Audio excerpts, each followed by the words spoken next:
If you've ever sat at a family dinner and felt invisible, you'll understand what I mean when I say, sometimes home is the first place we lose our voice. My name is Vivian Parker, and for as long as I can remember, I've been measured against a ruler I never chose. I was the daughter of the Parker family, old money, older traditions, and a storybook reputation polished over generations. My brother Jake was the golden child, the heir, the headline. I was simply present, filling the corners of every photograph, smiling as if that might be enough. I remember the night everything changed.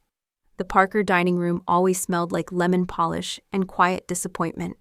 My father sat at the head of the table, tapping his glass, just so ready to discuss quarterly returns and Jake's latest boardroom triumph. My mother adjusted her pearls, eyeing me with that particular blend of hope and worry reserved for daughters who don't follow the plan. I'd spent weeks working up the courage to share my own news, a startup idea in digital banking, a dream to build something new. Before I could speak, Dad's voice cut the room like a winter wind.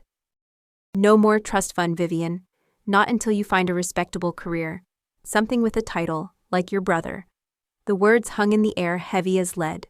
Mom's fork clattered against her plate. Jake didn't even look up from his phone.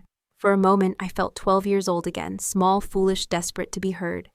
Only this time there was no soft landing, no promise that things would work out if I just tried harder. That night I lay awake staring at the ceiling, replaying every conversation, every offhand remark that stung just a bit too much. The times my ideas were met with polite smiles, the way my ambition was dismissed as youthful rebellion. Have you ever felt that unique ache of loving people who simply cannot see you? In that moment, my heartbreak wasn't just about money. It was about being written out of the family script, reduced to a warning whispered at cocktail parties. I wanted to run. I wanted to scream. Instead, I did what so many daughters do. I stayed silent, gathered the pieces of my pride, and told myself I'd find a way. The truth is, I wasn't alone.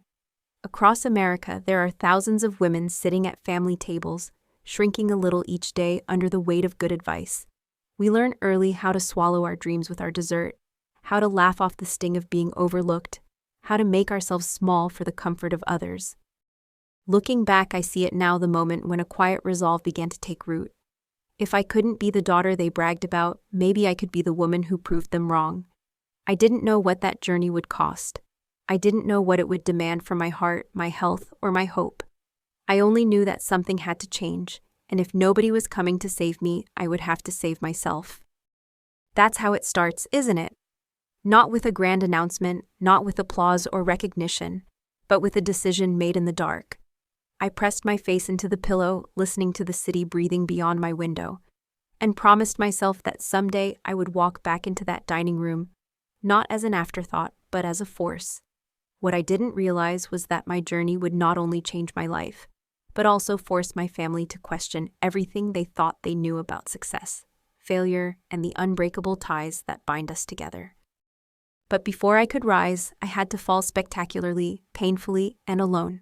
This is where my story begins, with a young woman stripped of her safety net, daring to chase a vision no one else could see. If you've ever stood at the edge of your comfort zone, afraid but determined, this is for you.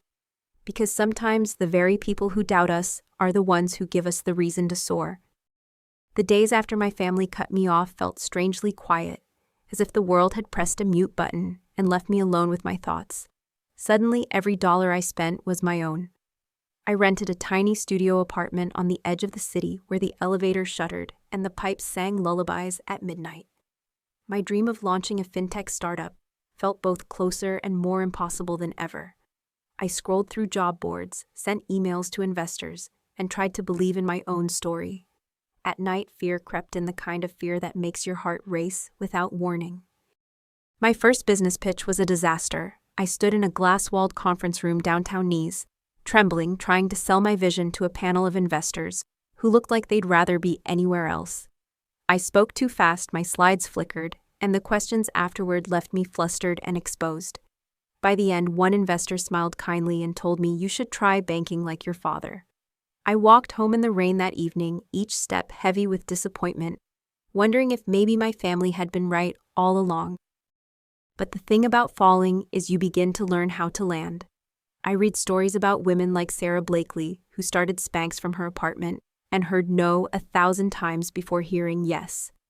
I followed the journey of Whitney Wolfe Herd, building Bumble while ignoring the critics. Their stories didn't erase my doubts, but they reminded me that failure is not the end, it's a doorway. In the quiet of my apartment, I made lists of mistakes and what I could do differently. Each setback became a lesson, each rejection a tiny push forward. Real loneliness isn't always about being alone. Sometimes it's feeling misunderstood. Friends from college faded away uncomfortable with my struggles. Family calls became less frequent, replaced by polite texts, asking if I'd found something steady yet. Even in a city of millions, I felt invisible. Yet there was a strange freedom in this solitude, a space where I could hear my own voice for the first time. I learned to find comfort in the rhythm of routine, to celebrate small wins like a returned email or a successful test run of my prototype app. One night after another round of rejections, I realized that courage is not the absence of fear, but the willingness to keep going anyway. I wrote those words on a sticky note and stuck it to my bathroom mirror. The next morning, I woke up, made coffee, and decided to try again. That's the quiet truth of building something from nothing. Most days aren't glamorous. They are filled with uncertainty and self-doubt, but also with small moments of grit that add up over time. If there's a lesson here, it's that failure is not a verdict, it's a classroom. And sometimes the most important thing we can do is to simply refuse to give up on ourselves, even when it feels like the whole world already has. I started looking for new ways to fund my idea, crowdfunding, angel networks, side gigs to keep the lights on. Every late-night spreadsheet, every budget tweak, every quiet pep talk became a stepping stone. Slowly, painfully, a foundation began to form. That foundation, built from late nights, borrowed hope, and quiet resilience, became the soil where my new life would grow. I didn't know it then, but each lonely night was preparing me for a challenge far bigger than any failed pitch or missed opportunity. The next chapter of my journey was already waiting just beyond the horizon, in the place where patience, pain, and possibility meet. Momentum didn't come in a thunderclap. It arrived in small, stubborn acts, waking before sunrise, learning to code with trembling fingers, listening to podcasts about business, while scrubbing the stovetop in my tiny kitchen. To make rent, I worked weekends at a bustling coffee shop, serving regulars who never suspected I was building a company after every shift. The city's noise was oddly comforting. I watched the skyline from my window and whispered to myself that I belonged here too. Each day I reminded myself that empires are not always built in broad daylight. Sometimes they rise quietly, brick by brick. My first real break came from an unlikely place. An older woman, Mrs. Avery, who came in for black coffee and blueberry scones, always lingered at the counter asking questions about my day. One afternoon, I finally shared my secret, my dream of making banking easier for everyday people. She listened, really listened, then handed me a business card and said, "Everyone deserves a chance, Vivian. Send me your pitch." That night, I crafted my email with trembling hope. Mrs. Avery was my first yes, not just in funding, but in believing I could do something that mattered. From there, I learned how to protect my dream. Using my mother's maiden name, Vivian Morgan, I registered my startup. I opened business accounts, created shell companies, and bought small stakes in struggling banks that others ignored. I was careful, meticulous, often second-guessing every move, but also discovering the quiet satisfaction of working under the radar. Every legal document, every late-night spreadsheet review felt like I was sewing a cloak of invisibility, one that kept me safe from both rivals and relatives. Real growth is slow. It's a process of surviving 1,000 small uncertainties and celebrating every inch of progress. I realized many women build in silence. I joined online groups for female founders, private spaces, where we traded advice, celebrated small wins, and commiserated over rejections. Stories poured in: a woman in Ohio, running an insurance agency from her minivan, a tech founder in Seattle coding between toddler naps. These women weren't on magazine covers, but they were shaping futures one quiet victory at a time. I drew strength from their courage, knowing I was part of something bigger than myself. Grit, I learned, is less about the spotlight and more about refusing to let the darkness win. If there's a lesson I carried forward, it's this. You don't have to announce your dreams for them to be real. The world is full of voices telling you to be louder, faster, more visible. But sometimes the most powerful progress happens in the shadows, slowly, quietly, and on your own terms. With every small investment, every long night, I was laying a foundation not just for my company, but for a new sense of self-worth. And soon, that hidden strength would be tested in ways I never could have imagined. What I didn't know was that my family's world and mine were about to collide in spectacular fashion. The seeds of change I'd planted patiently and visibly were about to break through the surface, and nothing in my carefully built life would ever be the same again. Even as my world grew larger, my family's presence lingered like the echo of an old melody I couldn't quite forget. Phone calls from home always started the same way, my mother asking if I'd met anyone serious, yet my father reminding me of job openings at the bank, my brother Jake boasting about a new award or promotion. Sometimes their voices felt almost affectionate, but under every conversation was the soft pressure to return to fall in line, to become the daughter they still hoped I might be. The distance between us wasn't just measured in miles, it grew in every unspoken word. There were family dinners where my chair sat empty and my absence became a subject of speculation. "She's finding herself," my mother would say, her voice brittle with hope or maybe embarrassment. Jake would shrug and make jokes about my tech hobby, making the whole table laugh. Sometimes I heard about these dinners from distant cousins or old friends who still lived nearby.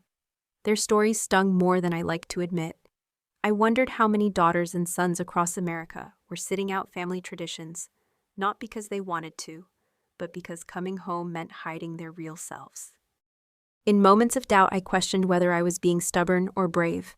The Parker name was a kind of passport in our city, opening doors that remained closed to most. It would have been so much easier to return, accept a role at the family bank, and let go of my ambitions. I watched friends do just that, shelving their wildest hopes for the comfort of steady paychecks and parental approval. But I'd seen what that trade looked like up close, talented women stuck in roles that felt too small, men quietly wishing they'd had the nerve to choose differently. Family expectations are heavy, and sometimes love comes wrapped in layers of worry and control. My mother's matchmaking wasn't about romance, it was about safety. My father's stern reminders weren't about pride, but fear that I'd lose everything. Jake's teasing was the armor he wore to hide his own uncertainties.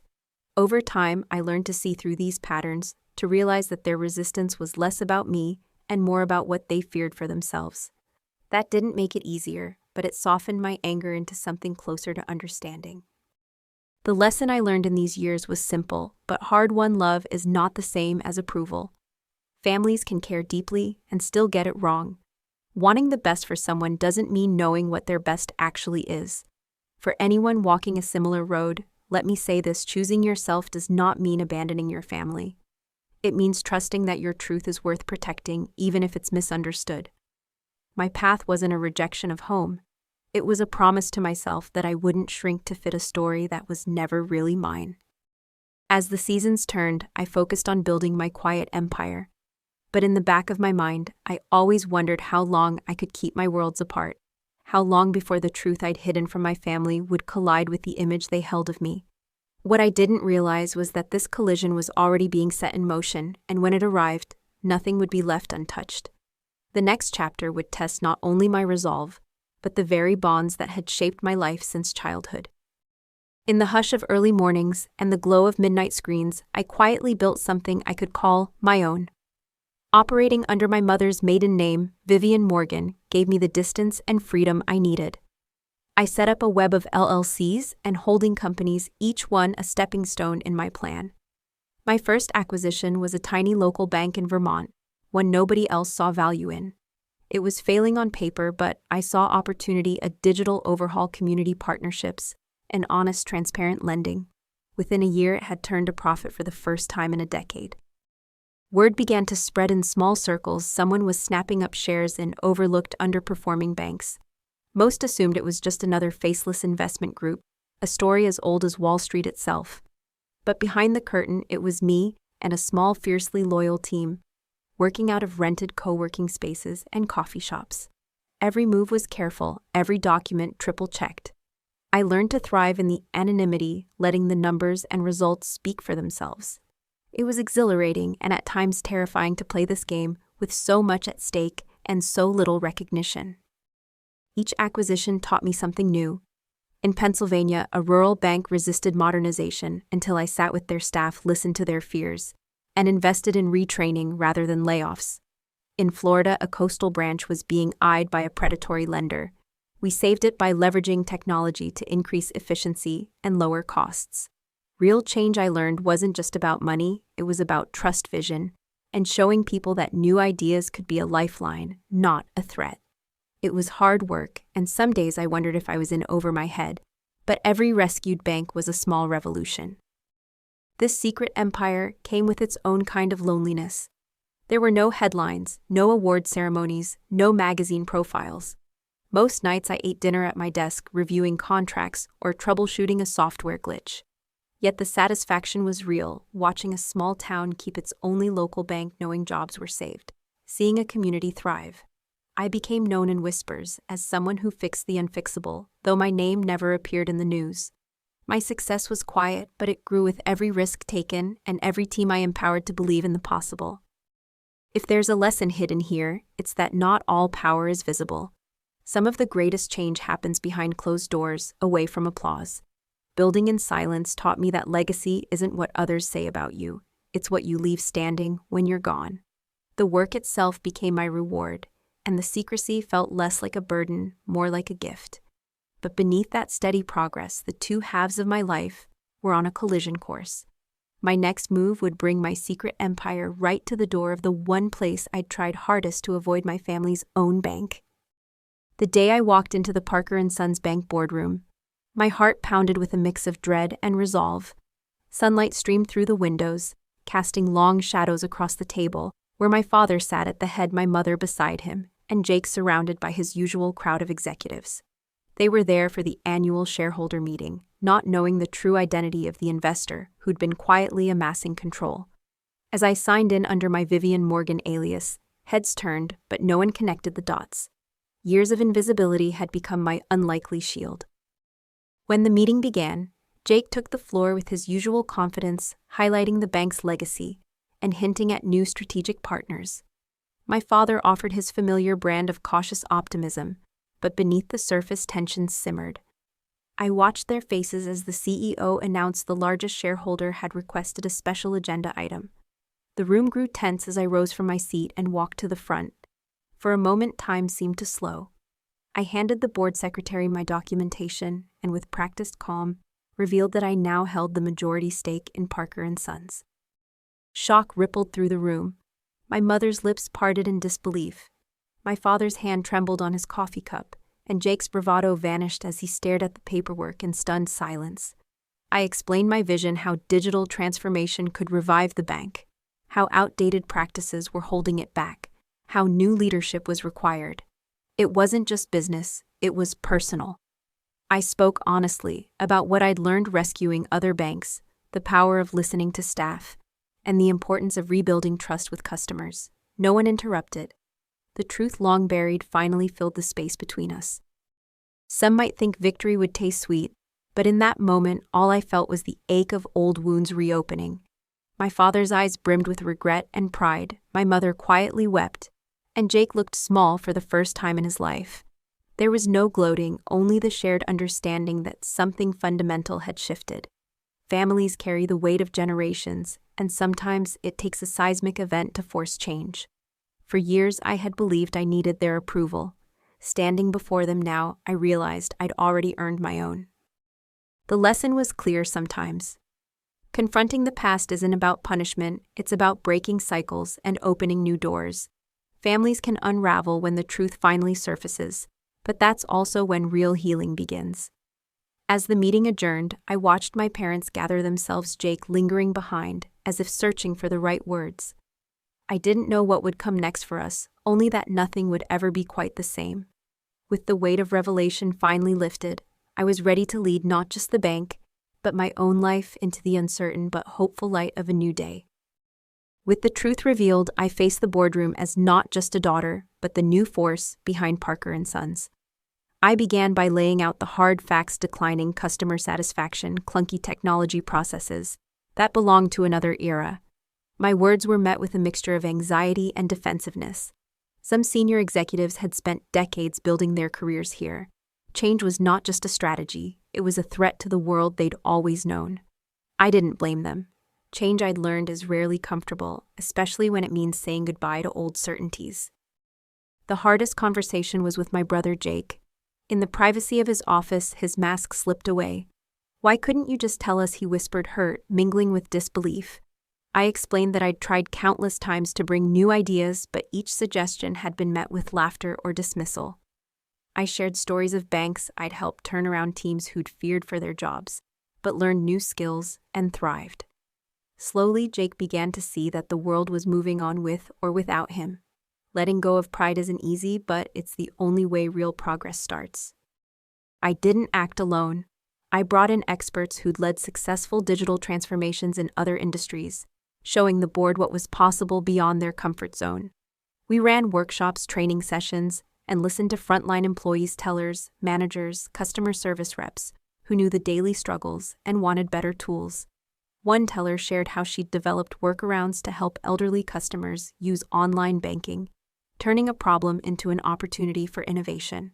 That small story sparked bigger ideas and showed even the most resistant leaders that change could come from within, not just from above.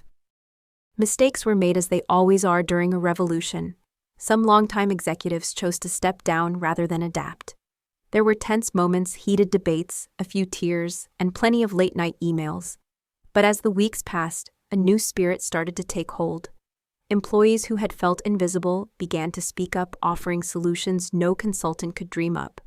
The culture began to shift from one of fear to one of possibility. For the first time, Parker & Sons felt less like a museum and more like a living, evolving community, ready for the future. The lesson I took from this chapter is that legacy isn't about preserving the past at all costs. It's about equipping the next generation to build something better. Change is hard sometimes, even heartbreaking, but it's also the spark that keeps us moving forward. As the dust settled, I knew there was more work ahead, healing old rifts, mending trust, and helping my family rediscover not just what we'd built, but why it mattered. And in that new beginning, I started to realize that victory is not an ending, but the foundation for what comes next. You might think that reaching the top would feel like joy, like crossing a finish line with confetti falling and a crowd cheering your name. But as the first weeks of leading Parker & Sons as its new visionary passed, what I mostly felt was silence. The applause never came, and the calls from friends grew fewer. I'd imagined success as a bright celebration, but it turned out to be more like standing on a mountaintop at dawn. Beautiful but cold, the air thin and lonely. For the first time, I realized how much the journey had cost me. There were moments I caught my own reflection in the office windows, late at night, seeing the exhaustion in my eyes and wondering who I had become. I had what many people spend their lives chasing: a seat at the table, the power to make real change. But the weight of decisions, the distance from my old life, sometimes felt crushing. Old friends found it hard to relate. Even Jake, slowly coming around to the new vision, seemed more comfortable talking shop than sharing childhood memories. I missed the simple warmth of laughter with people who saw me for more than my title. I read about other women who had reached similar summits.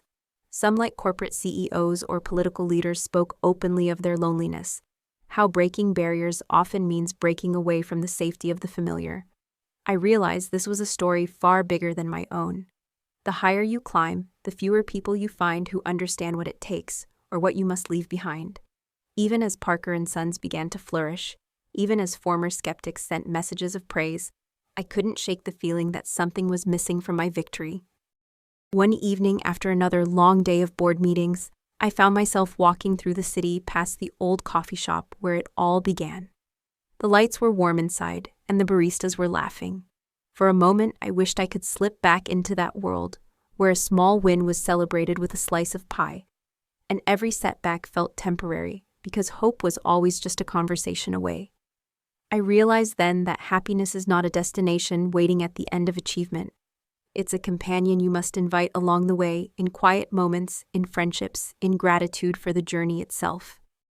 The lesson from the Lonely Summit was simple, but profound: accomplishment means little without connection. True fulfillment comes from shared purpose, from love, that endures through changes in circumstance and identity. That realization softened something inside me. I began to reach out to repair old friendships, to invite my family for dinner, even when the air was still awkward.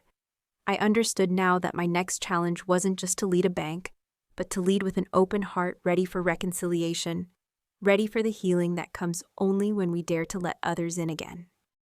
Inviting my family to dinner that first Sunday was both thrilling and terrifying.